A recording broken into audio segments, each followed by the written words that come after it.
नमस्कार दोस्तों। मैं डॉक्टर पवन बासनीवाल आपका स्वागत करता हूं, वेलकम करता हूं। दोस्तों, यदि आपकी लाइफ बहुत हैप्पी है तो आप बहुत अच्छा एंजॉय करते हैं, लेकिन यदि आपको कोई प्रॉब्लम है, डिजीज है या हेल्दी नहीं हो, मतलब अनहेल्दी हो, तो लाइफ हमेशा आपको प्रॉब्लमेटिक ही लगती है। मतलब बीमारी होने से पहले हम कैसे पता लगा लें तो आपको लाइफ थोड़ा सा आसान हो सकती है। मतलब समय पर कोई ऐसा टेस्ट करवा ले ताकि हमें कोई बीमारी ना हो। तो ऐसी सिचुएशन में आपको कौन सा टेस्ट करवाना चाहिए, वो टेस्ट आपको कब करवाना चाहिए, तो दोस्तों मैं आज इसी की बात करने वाला हूं। कौन सा टेस्ट कब करवाना है, मैंने आज यहाँ पे आपको 5 पड़ाव बताए हैं, जो अलग अलग पड़ाव मतलब अलग अलग आपका एज ड्यूरेशन होगा। उन सब में कौन कौन से आपको टेस्ट करवाने चाहिए या कौन कौन सी आप बातों का ध्यान रखना चाहिए, इन सभी बातों को मैं आप डिस्कस करने वाला हूं। जैसा कि पहले पड़ाव में 20 से 30 वर्ष की उम्र हो तब मैं बात करूंगा। दूसरा पड़ाव 31 से 40 साल होगा। तीसरा पड़ाव 41 से 50 साल होगा। चौथा पड़ाव 51 से 65 साल होगा। और पांचवा पड़ाव 65 से ऊपर की उम्र वाले पर्सन के लिए होगा। तो दोस्तों, अपन ऐसा कौन सा टेस्ट या कौन सी चीज करें ताकि हम बीमारी ना पड़े, तो ऐसी सिचुएशन के लिए मैं वन बाय वन बताता जाऊंगा।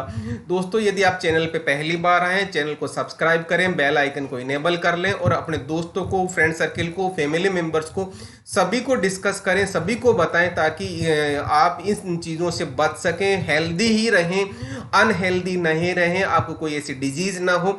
मतलब ये पड़ाव मैंने क्यों बता रहा हूं कि हर उम्र के हिसाब से आपको अलग अलग बीमारी हो सकती है, उसी का मैं आपको टेस्ट बता रहा हूं। और वो कौन से टेस्ट करवाने चाहिए वो मैं आपको बता रहा हूं। तो दोस्तों, अपन सबसे पहले लेते हैं डायग्नोस्टिक टेस्ट, जिसको पहला पड़ाव बोलते हैं। 20 से 30 साल की उम्र की बात कर रहे हैं, जिसमें सबसे पहला आता है ब्लड प्रेशर। आपको चेक करवाना चाहिए दोस्तों। ब्लड प्रेशर आपका नॉर्मल होगा तो बहुत अच्छी बात है, लेकिन आपका ब्लड प्रेशर हाई भी हो सकता है। लेकिन जनरली आपने देखा होगा कि ब्लड प्रेशर हाई होता है, लेकिन बहुत कम सिचुएशन होता है कि आपका ब्लड प्रेशर कम होता है। दोस्तों, इस बात को इग्नोर ना करें। यदि ब्लड प्रेशर कम होता है तो ऐसी सिचुएशन में भी आपको प्रॉपर ट्रीटमेंट लेना चाहिए। दूसरा इसमें है कि आपको हाइट और वजन आपको रेगुलर चेकअप करवाता रहना चाहिए। हाइट और वजन में मतलब आप ज्यादा वजन नहीं है या आपको कम वजन नहीं है। बहुत ज्यादा वजन होगा तो अब दूसरी बीमारियों को आमंत्रण देना जैसा हो गया। यदि कम वजन है तो आपकी इम्यूनिटी से कॉम्प्रोमाइज होगा, माल न्यूट्रिशन की प्रॉब्लम हो सकती है। तो दोस्तों, ऐसी सिचुएशन से बचने के लिए आपको वजन आपको चेक कराते रहना चाहिए। उसी तरह से आपका हाइट जो है वो नॉर्मल हाइट रहना चाहिए। नॉर्मल हाइट मतलब आपको ना तो ज्यादा होनी चाहिए ना आपकी कम होनी चाहिए। तो ऐसी सिचुएशन से भी बचने के लिए आपको हाइट और वजन चेक कराते रहना चाहिए। नेक्स्ट टेस्ट आता है दोस्तों HPV टेस्ट, जो H for human, P for papilloma, V for virus होता है, जो most commonly sexually transmitted disease होती है, जिसको अपन शॉर्ट में STD भी बोलते हैं। दोस्तों, बेसिकली ये वायरस होता है जो कैंसर का कारक होता है, जिसकी वजह से कैंसर होता है, जो वेजाइना के अगले हिस्से में होता है, जिसको अपन सर्विकल कैंसर बोलते हैं, जो जनरली लेडीज में होता है। लेकिन ये ट्रांसफर होता है एक पर्सन से दूसरे पर्सन में। जब इंटरकोर्स करते हैं, जब एक पर्सन दूसरे पर्सन से इंटरकोर्स करता है, तब ये इसका ट्रांसफर हो जाता है। इस ट्रांसफर की वजह से कैंसर होने का बहुत बड़ा कारण होता है, स्पेशली सर्विकल कैंसर। तो इस वायरस का आपको टेस्ट करवाना चाहिए। यदि आप एक से ज्यादा पर्सन के साथ इंटरकोर्स या सेक्स करते हैं तो उस टाइम पे भी आपको ध्यान रखना चाहिए। दोस्तों, अब बात करते हैं यहाँ पे डायग्नोस्टिक टेस्ट, जो दूसरा पड़ाव है 31 से 40 उम्र के वाले पर्सन के लिए। तो सबसे पहले अगेन वही चीज आ रही है, ब्लड प्रेशर चेक करवाएं, ब्लड प्रेशर रेगुलर चेक करवाएं। डायबिटीज के लिए आपको टेस्ट करवाने चाहिए, जिसमें A1C टेस्ट होता है, ग्लूकोज स्क्रीनिंग टेस्ट होता है, ग्लूकोज टॉलरेंस टेस्ट होता है, फास्ट ब्लड शुगर टेस्ट होता है, रैंडम ब्लड शुगर होता है, टेस्ट फॉर गेस्टेशनल डायबिटीज होता है। ये डायबिटीज वाला टेस्ट जनरली प्रेगनेंसी की सिचुएशन में किया जाता है। तो दोस्तों, ये सारे टेस्ट आपको डायबिटीज के टाइम पे प्रीफर करने इसी सीरीज में दोस्तों थायराइड का चेकअप भी करवाएं, जिसमें टीएसएच टेस्ट होता है, T4 टेस्ट होता है, T3 टेस्ट होता है, थायराइड का स्कैनिंग किया जाता है, थायराइड एंटीबॉडी टेस्ट होता है, थायराइड का दोस्तों सोनोग्राफी भी किया जाता है, और लास्ट में होता है radioactive iodine uptake test होता है। तो ये सारे के सारे टेस्ट दोस्तों थायराइड के टेस्ट होते हैं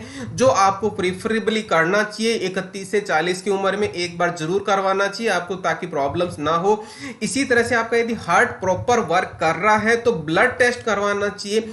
उस ब्लड टेस्ट में आपको कौन कौन से पैरामीटर्स आपको फाइंड आउट करने हैं मैं आपको डिटेल में बताता हूं। लिपिड प्रोफाइल में दोस्तों total cholesterol, triglycerides, high density lipoprotein, lipoprotein A, apolipoprotein B, ये सारे के सारे लिपिड प्रोफाइल के पार्ट होते हैं। उसी तरीके से दोस्तों यूरिन एल्ब्यूमिन क्रिएटिनिन रेशियो होता है, ट्राई मिथाइलेमिन एन ऑक्साइड टेस्ट होता है, एमिनो टर्मिनल टेस्ट होता है, प्रो ब्रेन नेट्रियूरेटिक पेप्टाइड टेस्ट होता है, सीरम क्रिएटिनिन टेस्ट होता है, ग्लोबल रिस्क स्कोर टेस्ट होता है। ये सारे के सारे पैरामीटर ब्लड से फाइंड आउट किए जाते हैं, जो जनरली हार्ट की फंक्शनिंग को पता करने के लिए किया जाता है। उसी क्रम में दोस्तों टीएसएच टेस्ट भी हार्ट की फंक्शनिंग को बताता है, एमपीओ टेस्ट होता है, विटामिन डी टेस्ट होता है, और फाइब्रोजन टेस्ट होता है जो हार्ट के लिए बहुत इंपॉर्टेंट होता है।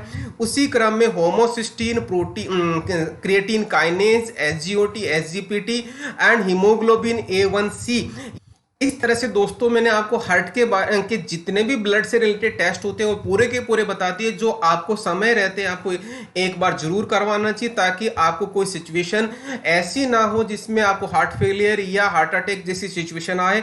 ये सारे के सारे टेस्ट सभी तरह की हार्ट की प्रॉब्लम्स को इंडिकेट करते हैं। यदि नॉर्मल वैल्यू रहती है तो कोई दिक्कत ही नहीं है, लेकिन यदि एबनॉर्मल सिचुएशन है तो इमीडिएटली आप अपने डॉक्टर से कंसल्ट कर सकते। दोस्तों डायग्नोस्टिक टेस्ट तीसरे पड़ाव के लिए कौन से होंगे, जो 41 से 50 की उम्र के लिए होंगे। अगेन मैं हार्ट के डिफरेंट टेस्ट बताऊंगा, जिसमें टिल्ट टेस्ट होता है, सीटी स्कैन होता है, इकोकार्डियोग्राम होता है, कोरोनरी एंजियोग्राम होता है, फार्माकोलॉजिकल स्ट्रेस टेस्ट होता है, एक्सरसाइज कार्डिक स्ट्रेस टेस्ट होता है, इलेक्ट्रोकार्डियोग्राम होता है जिसको ईसीजी बोलते हैं, एमआरआई जिसको मैग्नेटिक रेजोनेंस इमेजिंग बोलते हैं, ट्रांस इको फेगल इकोकार्डियोग्राफी बोलते हैं जिसको इको टेस्ट भी बोलते हैं। लास्ट में आता है एम्बुलेटरी रिदम मॉनिटरिंग टेस्ट। ये सारे के सारे टेस्ट दोस्तों हार्ट की फंक्शनिंग को बताता है कि आपका हार्ट प्रॉपरली करता है कि नहीं करता। इससे पहले वाले टेस्ट मैंने जो बताए थे वो ब्लड से किए जाते हैं, और ये ब्लड से नहीं किए जाते, डायरेक्टली हार्ट पे किए जाते हैं डिफरेंट टेक्निक्स लगा के। तीसरे पड़ाव के लिए दोस्तों 41 से 50 की उम्र में प्रोस्टेट कैंसर हो जाता है। इसकी संभावना बहुत ज्यादा हो जाती है। होता क्या है, इसमें पेशाब करने में दिक्कत होती है, मतलब यूरिनेशन करने में दिक्कत होती है। बेसिकली होता क्या है, प्रोस्टेट ग्रंथि होती है वो बड़ी होने लग जाती है, जिसकी वजह से क्या होता है, प्रोस्टेट कैंसर हो जाता है, और पेशाब को निकलने से या पेशाब को डिस्चार्ज करने से प्रॉब्लम होता है, जिसकी वजह से पेशेंट को दर्द होने लग जाता है। तो प्रोस्टेट का भी आपको जांच करवाना चाहिए दोस्तों।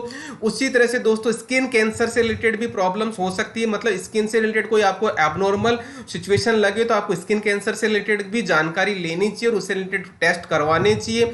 उसी तरह से दोस्तों इस उम्र में दांतों में भी प्रॉब्लम्स होने स्टार्ट होने लग जाती है, तो दांतों की आपको जांच करवानी चाहिए।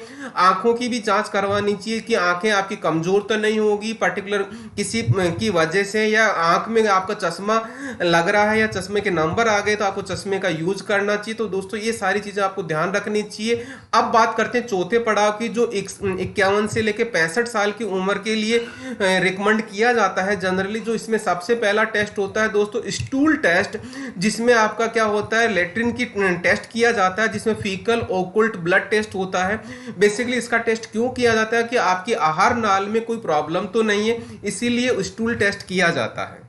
इसी क्रम में दोस्तों ब्रेस्ट कैंसर के लिए भी अलग अलग टेस्ट किए जाते हैं, क्योंकि इस उम्र में आते आते ब्रेस्ट में भी प्रॉब्लम्स होने लग जाती है, जो जनरली ब्रेस्ट कैंसर के रूप में देखी जाती है। इसमें ब्रेस्ट एग्जामिनेशन करवा सकते हैं, मेमोग्राम करवाया जा सकता है, ब्रेस्ट की सोनोग्राफी करवाई जा सकती है, ब्रेस्ट की बायोप्सी करवाई जा सकती है, और ब्रेस्ट की एमआरआई करवाई जा सकती है। तो इन सभी को आपको ध्यान में रखना होता है। अब आता है दोस्तों ओस्टियोपोरोसिस। इस उम्र में आते आते आप पेशेंट की या पर्सन की हड्डियां कमजोर होने लग जाती है। ओस्टियोपोरोसिस का मतलब क्या होता है, पर्सन की हड्डियां कमजोर हो गई। इसीलिए दोस्तों बोन डेंसिटी स्कैन करवाया जाता है। बोन डेंसिटी स्कैन एक्सरे से भी करवाया जाता है, सीटी स्कैन से भी करवाया जा सकता है और एमआरआई से भी करवाया जा सकता है। ये इनकी अलग अलग तीव्रता के बेसिस पे दोस्तों करवाया जाता है। अब आपको डॉक्टर के हिसाब से, डॉक्टर के कंसल्टेशन से आपको डिसाइड करना होगा कि आपको एक्सरे पे जाना है, सीटी स्कैन पे जाना है या आपको एमआरआई करवाना है। उसी क्रम में दोस्तों इस उम्र में आते आते डिप्रेशन भी कई पर्सन्स में देखा जाता है। इसके लिए आपको अलग से टेस्ट करवाना चाहिए, जैसे फिजिकल एग्जामिनेशन होता है, लैब के भी अलग से टेस्ट होते हैं, साइकेट्रिस्टिक इवोल्यूशन किया जाता है।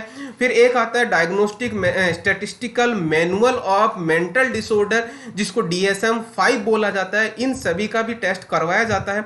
तो ऐसी सिचुएशन में भी आपको डिप्रेशन ज्यादा ना बढ़े और प्रॉपर डिप्रेशन का डायग्नोसिस करवा के प्रॉपर तरीके से ट्रीटमेंट लिया जा सकता है, जिससे आप इस चीज से बचा जा सकता है। दोस्तों अब बात करते हैं लास्ट पांचवा पड़ाव, 65 साल की उम्र से ज्यादा सिचुएशन होती है तो आपको कौन से टेस्ट करवाने चाहिए। इस उम्र में आते आते जनरली इम्यूनिटी कम होने लग जाती है, तो आपको गले का जांच करवाना चाहिए, गले में कोई दिक्कत तो नहीं है। उसी तरह से दोस्तों आपकी कानों की भी जांच करवानी चाहिए, क्योंकि आपकी इम्यूनिटी कम हो जाती है। इस उम्र में आते आते जनरली पर्सन को सुनना कम देने लग जाता है, आपके कानों में कुछ न कुछ गड़बड़ होने लग जाता है, तो आपको कानों की भी जांच करवानी चाहिए, आंखों की जांच करवानी चाहिए। इस उम्र में आते आते कैटरेक्ट की प्रॉब्लम्स भी होने लग जाती है, तो आपको कैटरेक्ट से रिलेटेड जो जांच होती है वो जांच आपको करवानी चाहिए। उसी तरह से दोस्तों मैं आपको जरूर बोलूंगा, नियमित डॉक्टर के साथ में सलाह करते रहे इस उम्र में आते आते, ताकि आपको कोई बीमारी होने से पहले ही आपको पता लग जाए और आप उसका प्रॉपर ट्रीटमेंट ले सकें।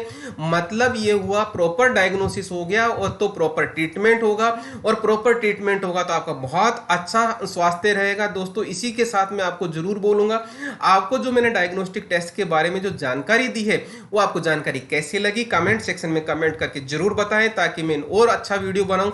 उसी के साथ मैं आपको जरूर बोलूंगा, चैनल को अभी भी सब्सक्राइब नहीं किया, चैनल को सब्सक्राइब कर लें, बेल आइकन को इनेबल कर लें। यदि ये काम आपको अच्छा लगा और सपोर्ट करना चाहते हैं तो दोस्तों थैंक्स का बटन दबाना ना भूलें। इसी के साथ मैं आपको बहुत बहुत धन्यवाद देता हूं। Thank you once again.